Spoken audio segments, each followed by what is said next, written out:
Hey guys, in this video, I will show you how to add subtitles to movies using MX Player. Alright, so let's begin. If you want to add subtitles to movies using MX Player, the first thing you need to do is open the Google Play Store on your Android device and search for MX Player. If you don't already have it installed, go ahead and install it. If it's already installed, make sure it's updated to the latest version. Once that's done, tap on Open to launch the app.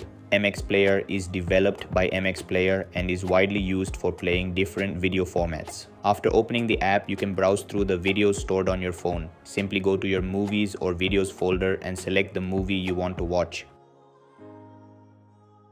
Once the video starts playing, look at the top right corner of the screen where you'll see 3 vertical dots. Tap on those dots to open the menu options. From the options that appear, tap on Subtitle. After that, choose Online Subtitles from the top right section of the screen. MX Player will automatically search for subtitles that match your video file. If it doesn't find the correct one, you can rename the video title to make the search more accurate and then tap OK to search again. If subtitles are available, simply select the appropriate one from the list and it will download and apply to your movie automatically. If your video already has built-in subtitles, you can enable them directly from the subtitle option as well, and that's it. So that's basically how you can add subtitles to movies using MX Player. So that's all for this video.